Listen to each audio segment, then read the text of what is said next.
right, ladies, come on in. I almost called you girls. Y'all don't mind if I call you girls, do you? Make you feel young and fresh.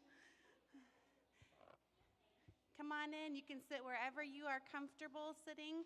I have two young ladies helping pass out a handout from Mrs. Towne. We are doing the study through Ruth. And wasn't last week such a good opening introduction? I have read Ruth many, many times, like I'm sure you have, but Mrs. Brown did such a good job of just organically talking about the backstory, bringing us up to speed on where we're coming from, everybody's backgrounds to where the story begins. So it was really good. Tonight, Mrs. Towne, Miss Becky Towne, is going to be our teacher. She's going to talk us through the first chapter. And really, I want everybody to be thinking of, we are all studying it together. No one of us is the all-knowing teacher. So really, each one of us can just be reading the Bible along with whoever is speaking to get something out of it for yourself, because God speaks to us individually. So just enjoy it. Mrs. Towne, she's a wonderful addition to our church. Many of you already know her and love her.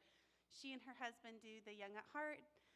She's also our school secretary, so if you have children at our school, she checks on their boo-boos, and she calls you, and she keeps all the things in order. She's a wonderful teammate. She's also a good friend.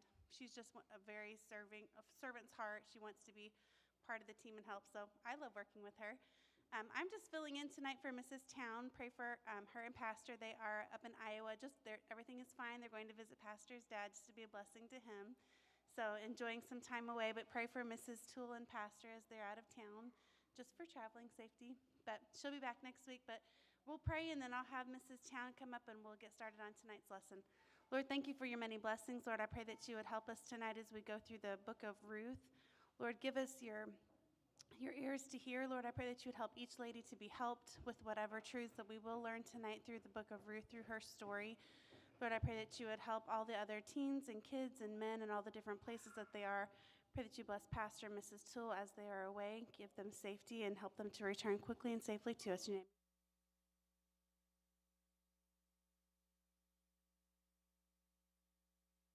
Good evening. Glad you all could be here tonight. I know the rain sometimes keeps people away, but we're glad that you made it this evening.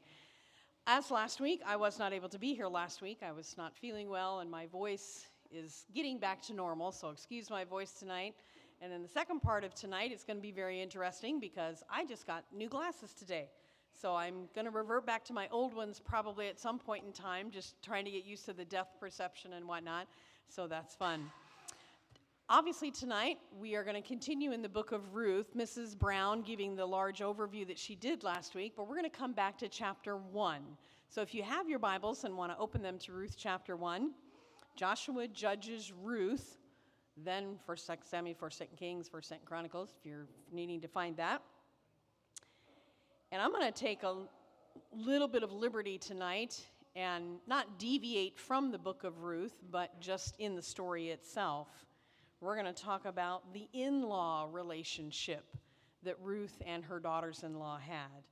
So, Ruth 1:1 says, "Now it came to pass in the days when the judges ruled that there was a famine in the land, and a certain man of Bethlehem, Judah, was sent to sojourn in the country of Moab, he and his wife and his 2 sons."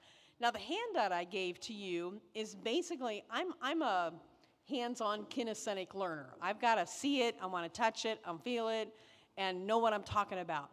So when the Bible says that a certain man of Bethlehem, Judah, that's the first city that's mentioned there, and you're like, okay, I understand Bethlehem, where does Judah fit into this? So if you look on your map there, this is a map of what was then the country of Israel during Bible times, and the 3 main areas that are highlighted in red, you'll see, are in the north is Galilee, then in the center there, Samaria, and in the south, Judea, or Judea, depending on how you want to pronounce it, from the north, south, east, or west.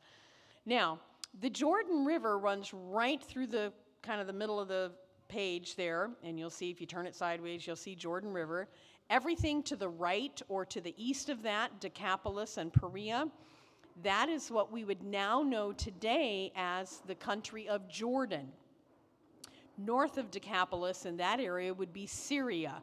So when it talks about Bethlehem, Judah, if you can find Bethlehem down in Judea section there, kind of almost in the middle of the state, Bethlehem today is not considered part of Israel. Just a few years ago, when the Palestinians were having all their problems and deciding that we want our land back because it's rightfully ours, because Ishmael was the firstborn, and so on and so forth, and you know the story there. If you were to draw a little circle almost around the area of Judea there, Jerusalem is the only part of that that is not part of Palestine now. In 1992, my husband and I had the privilege, along with 88 people from our church, to go to Israel. We were there for 10 days. We were able to go into Jerusalem. We went into Bethlehem. We went to Bethany. We went all through the southern area. We went all the way up north into Galilee in that area. But if you were to go today, you would have to stop at Jerusalem. You cannot go any farther south in Israel, because Bethlehem, Bethany, Hebron, the ones that are listed here, that's all part of the Palestinian state now. And it's a very, very different country than what it was just almost 30 years ago. But anyhow, I wanted to give you this map. This may be about the only time we refer to it. But when the Bible talks about Bethlehem, Judah, it's speaking of what you and I know as Bethlehem, where Christ was born. And then kind of like, where do we live? We live in Mobile, Alabama. This is Bethlehem, Judah, or Judea. So when you see that, don't get confused with like, where in the world is that? Is that different than Bethlehem? No, it's not. So that's why I kind of gave you that map. I just like to see things and figure it out in my mind and where it's at and what I'm dealing with here. So now it came to pass in the days when the judges ruled that there was a famine in the land, and a certain man of Bethlehem, Judah, went to sojourn in the country of Moab. Moab is the country to the east there of Bethlehem, what looks like Nabita. Moab today is the country of Jordan, but Moab itself came from Lot. Now, if you know the story of Lot, and I won't go into it in depth, but where the Dead Sea is at on your map, there were two little towns there called Sodom and Gomorrah. And when Lot was told to leave that area, he, his wife, and his two daughters left knowing that Sodom and Gomorrah was going to be destroyed. But when they got past the Dead Sea, then his wife doubted the Lord, turned back to really see if truly the city was on fire, and she turned to a pillar of salt. Lot continued on with his two daughters, and of course there was an incestuous relationship there. And from that relationship with his two daughters, two sons were born, Moab and Ammon. And that's where the country of Moab is. So when they left Bethlehem, Judah, they went almost due east, probably a little bit southeast, across the Dead Sea. How they crossed the Dead Sea, I don't know. That was Moses crossing the Red Sea. We know that one. But they got across into Moab, and that is where our story begins here. I am a person of genealogy. I love studying genealogy. Where did we come from? Where did you come from? Where did my great aunt come from? My great uncle, so on and so forth. My background goes to Switzerland. I am Swiss on all four sides, and I can only go back 3 generations, and I have the same grandfather. Aren't I special? I turned in a report one time in high school, and I knew it was going to happen. We were doing genealogy in a class, and I can only go back 3 generations, you know. I have Clarence, Peter, and David, and I'm done. And my teacher, sure enough, the next day called me up and she said, I just want to make sure, did you not have time to finish your report? I said, oh, no, ma'am, I did. Oh, do you not know the rest of your family? Oh, yes, ma'am. And then I had to sit and explain that I can only go back 3 generations. I have the same grandfather on both sides. My mother never changed her last name. She was a Sprunger before she got married. She's a Sprunger after she got married. She married her 3rd cousin once removed, so on and so forth.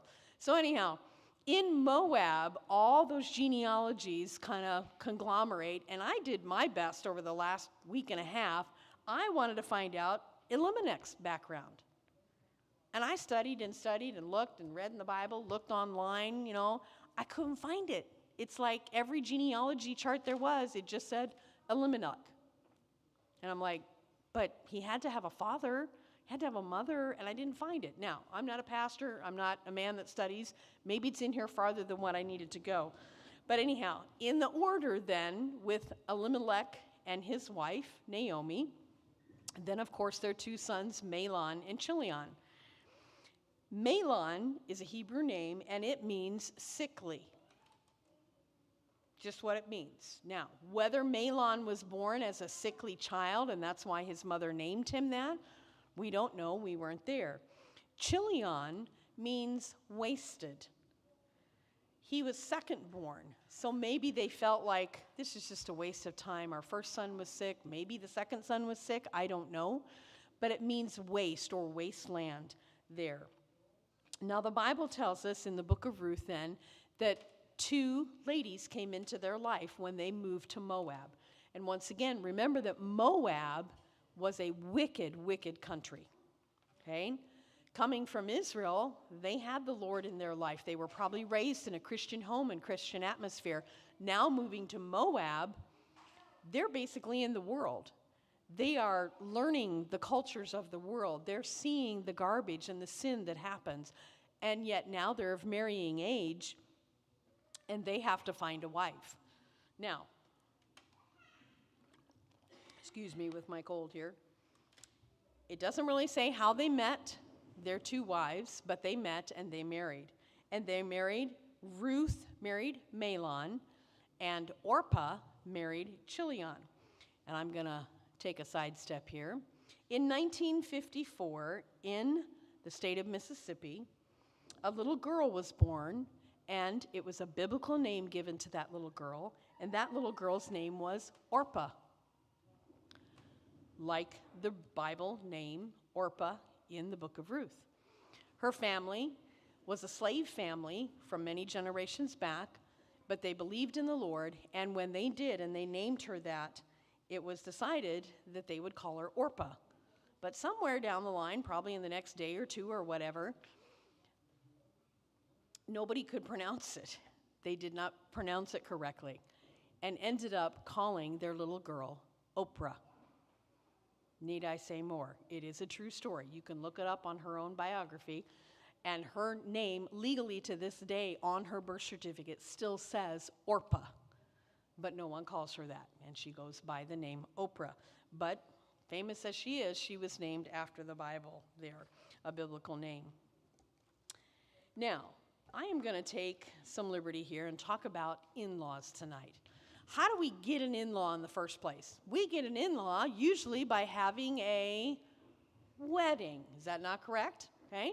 I was a wedding coordinator for 30 years, love doing weddings. I think it's exciting and fun. Some people are like, oh, I don't want to do that. Oh, no, it's way too much work.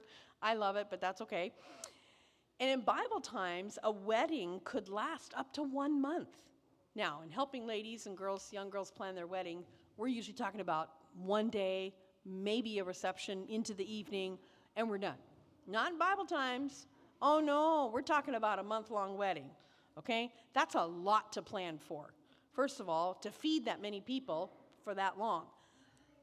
And that's one expensive wedding feast, okay? They were in the land of Moab when the boys got married, so it doesn't say if they had a double wedding. Maybe they did. I don't know. I was involved in one double wedding in my lifetime, and it was beautiful. It was great. But it was big, okay? And so planning for a wedding in biblical times was just like, wow, okay? So we're talking about Elimelech and Naomi on the groom's side, and then Ruth and Orpah's parents on the bride's side. Did they know each other? Don't know. Families did. But when that wedding took place, they now became in-laws to each other. And that's what I want to kind of talk about a little bit, is our in-laws. But after 10 years in Moab, Elimelech and Mahlon and Chilion all died. And Naomi was faced with a hard decision now. She had 2 daughters-in-law. They were from that country. They had never been outside of that country. And now she was a disgraced woman because her 2 sons had now died. Her daughter-in-laws, though they were married, had no children. And in Bible times, if you had no children to your name, literally like a big X was put on you. My sister is a missionary, but when they were in Africa, the first 13 years of their marriage, they did not have any children. And many, many times, the tribal people would come to them and tell my brother-in-law, "Are you going to put her away?" He was like, "Why?" "Oh, she no give you children. She bad woman." And that just kind of blew them away. They weren't used to that. We're not used to hearing that here in America. And it was almost like an X on her back. But finally, the Lord blessed them with 2 beautiful children, 50 weeks apart in age. I'll let you figure that one out. So anyhow, their birthdays are going to be this Sunday and 2 weeks from Sunday. And that's a big blessing to them. But Ruth insisted that both of her daughter-in-laws leave and go back home. And they were like, "No, we can't do that." Because in Bible times, when you were given to your husband's family, you literally were given to them. It was like, "I'm done, I'm not going back, and you are now part of this family." Whether they ever saw their parents again, I don't know. Whether they went back for a family reunion, the Bible doesn't say anything about it, but we will just assume that that part of their life was done. So now that their husbands have died, they are part of Naomi's life. But Naomi knew that if she went back to Israel, she would be a disgraced woman, and she did not want her daughter-in-laws to be a part of that. So Ruth insisted that Orpah go. And after some prodding, probably a lot of tears, Orpah finally left and went back to her family in Moab. But Ruth stayed with Naomi, and that's where we're going to pick up the story here. Ruth 1:16 says, "And Ruth said to Naomi, 'Entreat me not to leave thee or to return from following after thee. For whither thou goest, I will go, and where thou lodgest, I will lodge.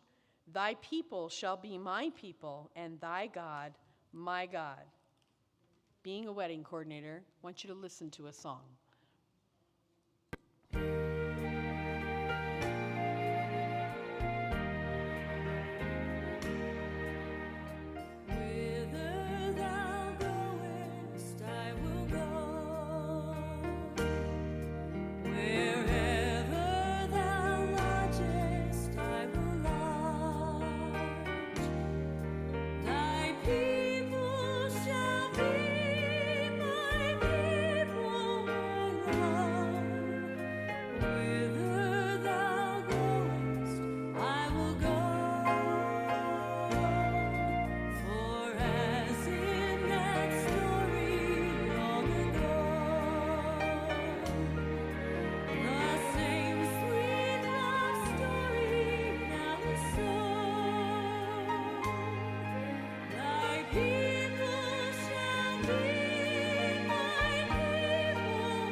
Back in the 1950s, that song was written. No, it's not a modern-day pop song at all. Those of us that are 60 and above, you may have heard that many, many years ago. It was a very popular wedding song, but it's taken directly from the book of Ruth. "Entreat me not to leave thee, because whither thou goest, I will go." Though this song was written directly from the book of Ruth, I think a lot of us could take that song ourselves and say to our husbands, "I'm yours. Wherever you go, I go. Whatever you do, I'm going to do with you," and make the best of it. Because like the song says, "For as in that story long ago, the same sweet love story now is told." Later on in the book of Ruth, it states that Naomi said, "My daughter-in-law was better to me than 7 sons." 7 obviously is God's number in the Bible. And for her to give that much honor to Ruth is just what a blessing. I can only imagine how Ruth felt when that happened. And this will be told in the next couple weeks, but Ruth became part of the lineage of King David. She became great-grandma to King David, and finally, of course, to Jesus Christ in the lineage there, because we know that Ruth married Boaz. They had a child named Obed, who then had a child named Jesse, who then had a child named David, who became king of Israel. The in-law relationship. I have about 5 points, it'll go quickly, of the in-law relationship. Not just daughter-in-law to mother-in-law, but some other things also. The first one says, a daughter-in-law should share her life with her husband's family. Now that's kind of a, well, duh, but many times the wife is the one that makes a lot of decisions in regards to the family, the upbringing of the children, how much time we're going to spend at grandma's house, or where are we going for Christmas this year, okay? And the Bible says for the husband to leave and cleave his family and wife, but you, if you're a daughter-in-law, need to still have that relationship with your husband's side of the family. Now, my husband and I were blessed for 17 years to live in the same town as his family, his side of the family. He only has one sister, but we were blessed to be able to be there near his parents, tried to be with them as much as possible. We didn't attend the same church, but we did things together. We would have Christmas together, holidays, try and get, together as best we could. But spend quality time with your in-laws. Remember, they reared your husband or husband-to-be, okay? First thing you need to do is to thank your mother-in-law for not killing him, because there's probably something in his background that he did that his mother would have just taken him by his little neck and just wrung it out. So thankfully she didn't kill him, okay? So you still have a husband to go with.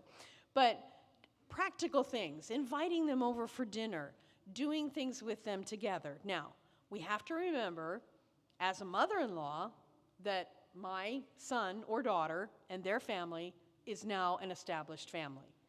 And I can't intrude on that, but I want to be open as a daughter to include my in-laws on some things. Now, in today's society, we are all as busy as can be. It just happens, okay? But make time, especially if you have children, because those children need to know their grandparents. My parents, when we lived in Washington State, were 2,000 miles away in Indiana. So we had to make a decision. I just can't pick up and, go see them once a month. That'd be a little expensive. Train tickets, plane tickets weren't that expensive back then, but still it costs money. So we kind of planned it, because there was a 2-hour time difference. We planned that on Sunday nights after church for us, since we were out of church at 8 o'clock at night, that was 10 o'clock Chicago time, and we could get on the phone and call them. And my parents were able, as our kids were growing up, they could talk to them on the phone, they could hear them play the piano, they could hear them sing, they could do whatever, and that was our time. And then once a year, we were able to go back to Indiana, spend about 10 days with them, and make a good time of it. And my parents came to see us too, but learn to spend time with your husband's side of the family, your side of the family, and just work it out. It's hard. It's not easy, okay? I'm very thankful that I do not have 11 children, but if I had 11 children and had to figure out for the next 11 years, okay, who's going to be here at Thanksgiving and Christmas, and then between all their in-laws, I guess once every 11 years we'll get together, okay? You just got to work it out and make sure that it happens. This next phrase has some connotations to it, but it's important. Share your home with your in-laws. Now, at some point in time, in latter years, it may require that you take care of your in-laws, whether you have them move in with you, or you have to plan a schedule that you're at their home 2-3 times a week to help them with duties. But what I'm talking about more so here is share your home in the fact that it's going to be open. Don't close your home off to your in-laws. Now, I realize in today's society that wherever you met your husband, that sometimes your standards are different, okay? Be that good or bad. And do not make that a point of contention in whether or not your children, their grandchildren, get to go to grandma's house, okay? I'll get very open, and I asked my husband if I could say this, and he said, that's fine. My husband's dad smoked, okay? Did all of his life. He was born in 1923. He grew up in the Depression, and by the time he was a teenager, prior to World War II, that was just something that everybody did, so to speak. Now, my mother-in-law, on the other hand, she didn't smoke, and she was one of those that she would say, Bill, there's the door. You don't smoke in the house. You can go outside. And she put her foot down. And if you were to know my mother-in-law, was very stern, very, very loving.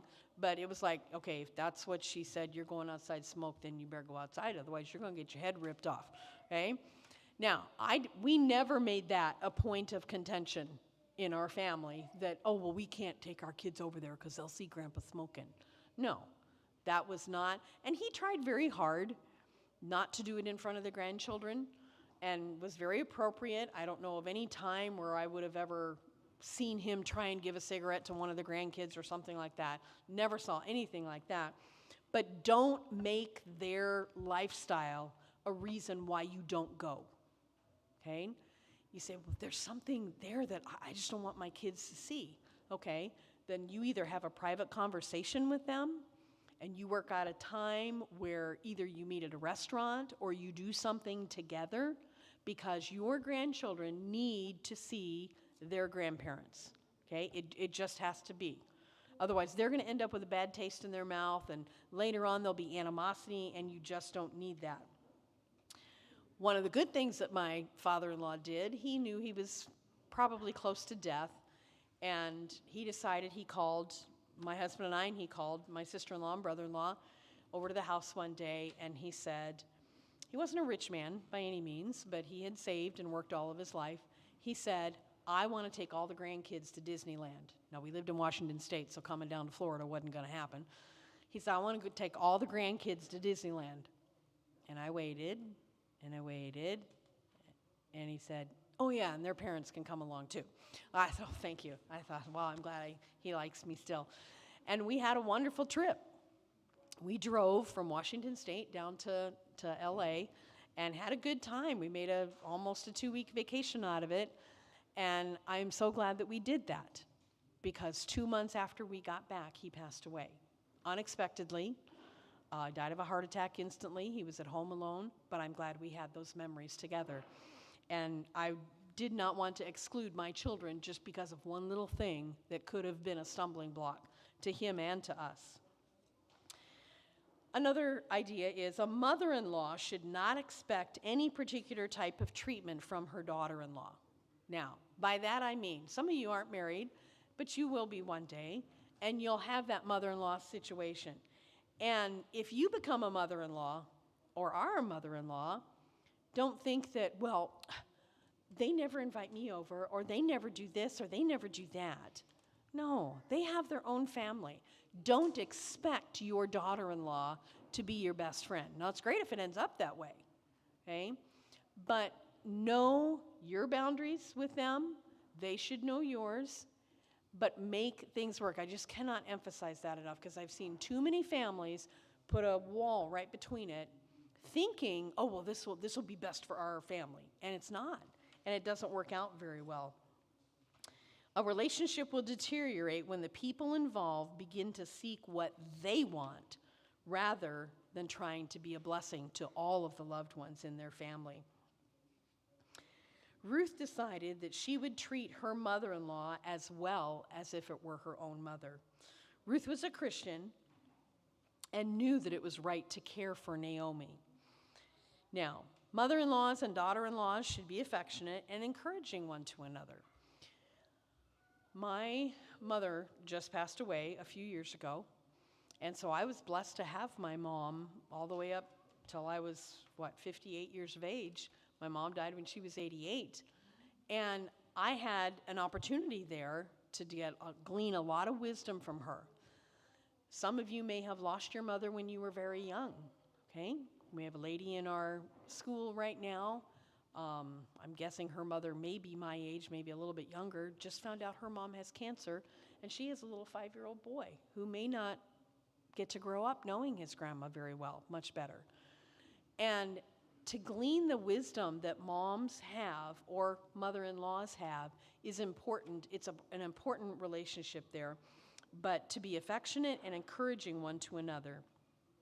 The Bible tells us that Naomi kissed Orpah when she said goodbye to her. Now, that doesn't mean every time you see your mother-in-law that you have to kiss her. You know, you may be just one of those, love ya, and go on with life. I don't know what your relationship is like. Mine was pretty good. But my mother-in-law was not a super affectionate person. She, I think I remember her saying, I love you and whatnot. And she loved her grandkids. But that just wasn't part of my husband's growing up family. They just didn't, they weren't lovey-dovey, even though she was born and reared in Texas all of her life. She was a Southerner at heart.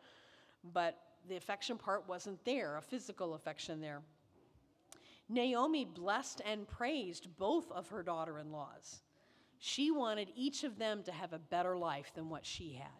And that's why she was pushing them back to their parents. But yet, Ruth decided to come live with her. Here's something else that can be an encouragement.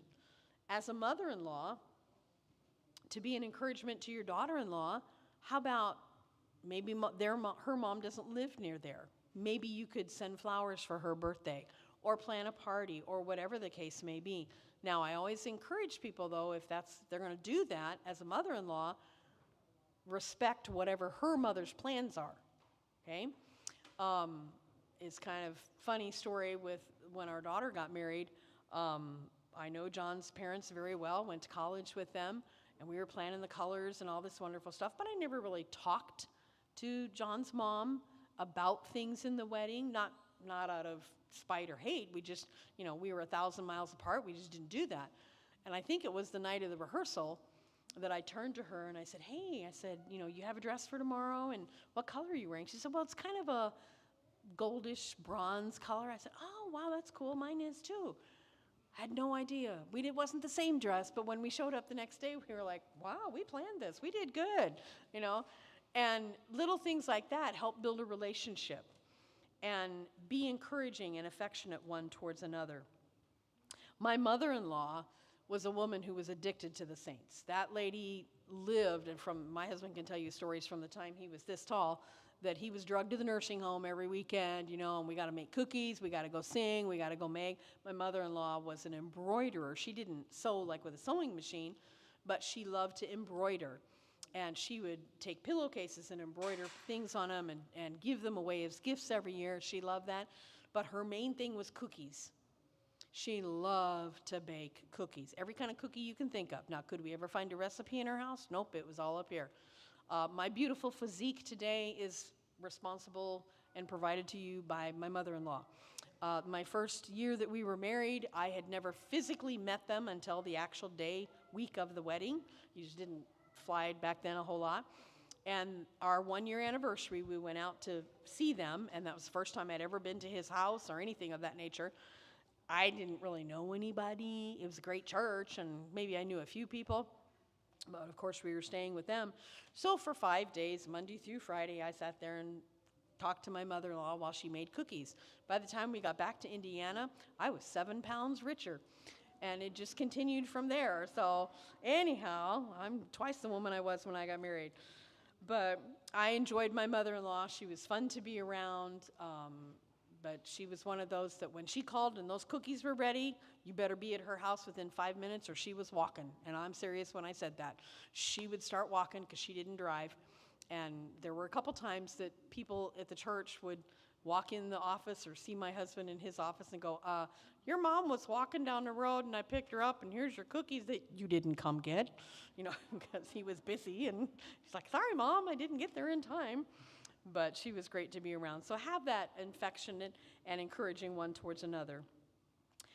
Daughter-in-laws should take the advice of their mother-in-law. Now, just don't throw up a wall yet. Once again, going back to the fact of maybe there's a distance there. Maybe you're not able to be near your mother, or maybe your mother has passed away. Now, from a mother-in-law standpoint, I need to shut up. I can't give unwanted advice. I can make it available. I can keep a listening ear open, but not my mouth, okay? Because whether your daughter or son is having a situation in their home, you just can't open your mouth and say, oh, well, let me tell you how you should do that, okay? Because that's going to put a wall up. But when a daughter-in-law is available to listen and learn, as 1 Timothy tells us, that we can listen to the elders. And it's sometimes very hard for younger women to think, well, I know how to do this. Okay, how many of you all had your children and the rules for your children all planned out before you had children, right? Didn't we all did that? You know, sitting in the restaurant going, my child will never, ever, ever act like that in a restaurant when we have children. Isn't that right, honey? And 4 years later, you're sitting in there going, hurry up, we got to get them out of this restaurant before they embarrass the fire out of us, okay? We've all been there, okay? But to have that advice from, maybe it's not your mother-in-law, maybe just another lady in the church, is a good thing to have.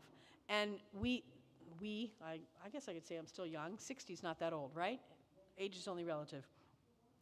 But to have the idea and the mindset that I can learn from someone else is the best thing.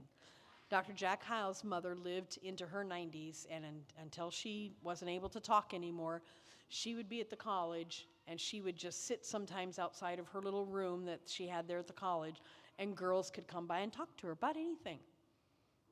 And that was one of the best things that she could do to help young girls as they were preparing for marriage and things of that nature. One day, you will be a daughter-in-law, a mother-in-law, a sister-in-law, and you'll want to be loved and respected. And we all need to heed what Ephesians 4:32 says, be ye kind one to another, tender-hearted, forgiving one another, even as Christ, for Christ's sake, hath forgiven you. And that's an important verse for all of us to realize. And lastly, all women should realize what blessings God has in store for them as they properly relate themselves with their in-laws. Because of Ruth's commitment to Naomi, Ruth became the wife of a godly, rich man.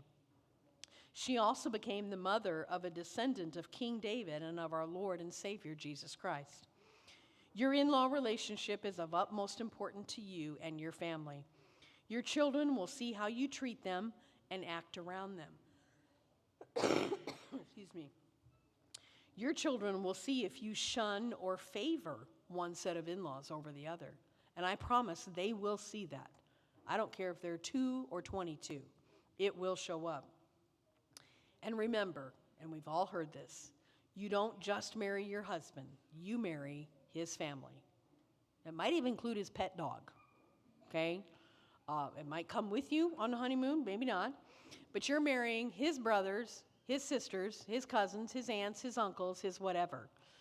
My pastor growing up had a question and answer session every Sunday night at 6 o'clock. You could walk into the auditorium and you could ask any question you wanted. Anything from, do you think the Bears are going to win the Super Bowl, to the most intimate biblical question you could think of. But probably the most that he got asked were questions about marriage.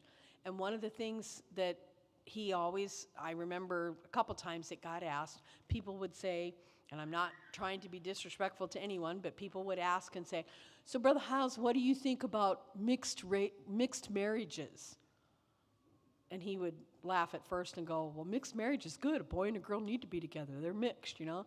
Yeah, and he knew that wasn't what they meant. But he would always talk about the fact of the marriage itself, the mixture of whoever, you know, red and yellow, black and white, doesn't matter. It's the culture. And learning to know that you are marrying into that spouse's culture is of utmost importance. And I've spoken with ladies who have been in different situations like that, and they have told me years later that they've said, I didn't accept my husband's culture until much later in our married life, and it hurt us. And we have to think of those things. And when you're dealing with situations like that, you're marrying into his family. You know what you're getting yourself into. Think about it, pray about it, get advice about it. And if it doesn't set well with you, then maybe you need a different relationship. Now, after you're married, folks. That's it. But that in-law relationship is so, so important. And lastly, Naomi loved her daughters-in-law, and it proved to be the best thing in the world for her and us.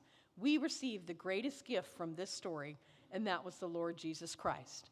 If Ruth had rejected her mother-in-law, then the lineage of Jesus Christ would have been totally changed. Thank God for our in-laws. If you have an in-law, if you are an in-law, I pray that your responsibility in your family, in your home, like with Naomi and Ruth, is a blessed event, and that you enjoy being with one another, and that it's a happy time and you can learn to get along, just like Naomi and Ruth did as a mother-in-law to a daughter-in-law. I have one last thing that I am going to pass out. It has nothing to do with this book of Ruth at all. It is just a beautiful little poem for springtime. And it's just something that you all can think about, and it's called Planting Your Garden for the Spring. And I like it. I think it would be a great Bible study for all ladies to have, but you can enjoy that on your way out. I appreciate it. Please pray for Pastor and Mrs. Toole. As Mrs. Schaefer mentioned, they'll be traveling tomorrow to come back. And I hope you will take the time. The book of Ruth is short. Take the time to read it maybe once a week for the next 4 weeks as we go through this series, and you can do your own gleaning through that. I do not know if there's any other announcements. I saw some of the men walking around, so it's possible that Brother Lawhorn is done. If you have children upstairs in Master Club, don't forget to go get them. Thank you for being here tonight. We love you all, and we will see you on Sunday. Good night.